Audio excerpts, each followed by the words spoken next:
To explain this a little further, when the university has the most amount of control, there is limited to no risk for the developer, and the institution controls the management of the function as well as the cash flow of the property.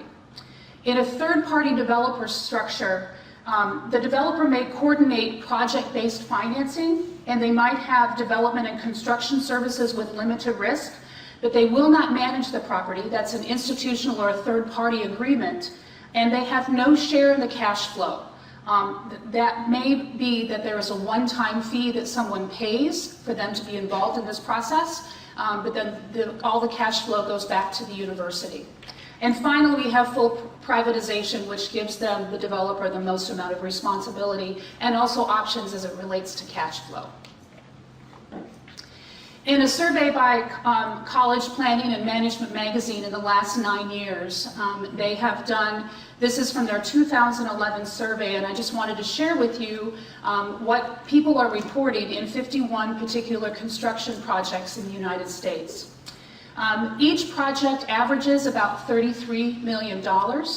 It has about the average is about 428 students that live in that particular project.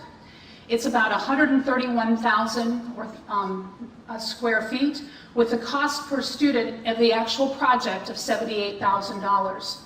The cost per square foot is $201, and the cost per square foot of the bed is $351.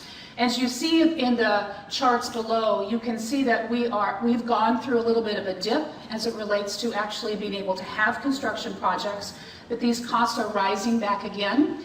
And what is very interesting in this particular piece of information is that what individuals that they have reported in the last year of building is that most of these projects are either 2-bedroom or 4-bedroom suite options. 40% of it is 2-bedroom, 40% is 4-bedroom, and less than 10% of what they are building at this particular point in time provides single rooms for students. So 2- and 4-bedroom accommodations are what is being built.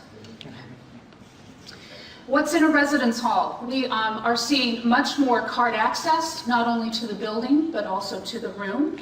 There's more fitness rooms, a lot more classrooms, and we're also providing a lot more air conditioning. Even though there may not be a need for air conditioning necessarily in the northern part of the United States, when students come to visit us on hot orientation days before they actually move into campus, their families are not very excited about the prospect of their student not having a cool space to live. And so air conditioning becomes even more attractive in the new construction projects. You can also see in the median percentage of the total cost of the project what people are building, what they're spending their money on as it relates to construction, furniture and furnishings, fees, and other sort of projects. This is an example at California Polytechnic University where they have a mixed use particular dynamic, where they have retail on the first floor of that particular space, and then they utilize the upper floors as student housing space. So from an architect's perspective that's shared in our book, The Talking Stick, which is our annual magazine that comes out 6 times a year, these are smart growth principles as it relates to building student housing at this particular point in time. Intensifying the density. Now, in some locations you may not have an opportunity to intensify density because you might already be landlocked.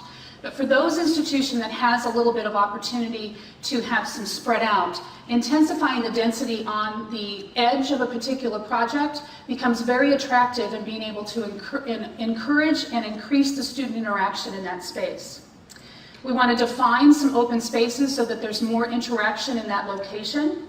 We want to strengthen the connections, which is why classroom space is becoming more and more common and popular in new residential building environments, because we're trying to find connections to bring those faculty members and that out-of-classroom learning environment even more dynamic to that institution. We want to enable local ecologies, and then we've already talked about the mixed uses.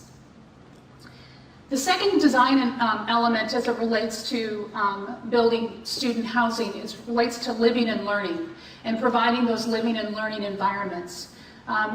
These particular housing locations are activating student life. So what we believe in the United States is that not all learning only happens in the classroom. Learning also happens outside the classroom, and how can that residential environment encourage that learning? In many locations, they are now offices, key student offices, maybe the counseling center, the tutoring center, the career center, are providing resource offices in the evenings for students to be able to access if they're not able to make it to that particular location during the day. They have student study space and or tutoring space in those locations, which relates to nurturing the academics. We want to encourage socialization on a positive level, and then we also want to encourage building of community. This is just a couple pictures here, the Columbus College of Art and Design, their newest building. And then Texas A&M University, this is a much larger sort of footprint of a space, and our friends in Texas have the space to be able to build the larger footprint, so this is one of their locations. What I wanted to share with you is a snapshot of what we have done at Case Western Reserve University related to student housing. And what informed that process was what we call the undergraduate experience model. This particular model identifies by theme a student's experience on campus. So in their first year, we want students to be able to have a strong foundation of their college experience, transition effectively, and also make connections within the university environment. In the second year, we want them to start focusing on developing a personal vision about what they want to accomplish while they're in college, exploration and engagement. And then you can see for our upper class students and graduating seniors, it's about finding those focused experiences that relate to their academic pursuits and how they're able then to take those experiences to what they want to do after they graduate from college. In the second column, you'll notice that our campus living experiences are very different for each of those groups of individuals. Our first year students mostly stay in double rooms because we believe that that interaction of living with someone and getting to know them is very, very important, especially when most of them are coming from having their own room. And so the double room is what is available in the residential college. In the second year experience, they move to suite style living where they can pick 5 other people that they would like to live with. And those 6 individuals share a common living area and a common bathroom. And then for our upper class experience, we have apartment style living, which has full-size kitchens available. At Case Western Reserve University, we require our first and second year students to live on campus. We do not require our upper class students to live on campus, but we maintain over an 82% occupancy for all 4 years while they're at Case Western Reserve University.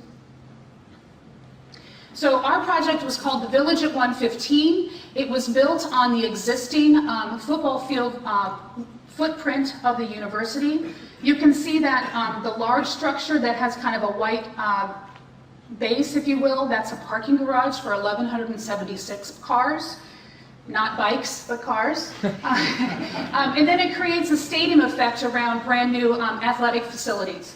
Those athletic facilities are American football, soccer, track and field in the middle. Then to the north is a baseball field. To the north and to the west is a softball field. Those 7 houses then go ahead and provide that stadium effect. The first 4 houses are connected. House 5 stands alone, and then house 6 and 7 finish out that loop. This is an internal version of the American Gothic sort of architecture that we used in this particular facility, and it houses about 740 students. This is an internal picture of the 2-story great room that is in each of the houses. Over the great room is a picture of art that can be found in the local art museum, which is right down the street from us. And the color scheme from that picture is found in all the finishes within that house. So the carpet, the paint, the furniture, those sort of things. You can see that we have 420,000 square feet at about $130 million. We started in May of 2002 and opened in August of 2005. We have 1 to 9 bedroom apartments with full-size kitchens, individual bedrooms, and we consulted with students extensively about what they would like to see in this particular location.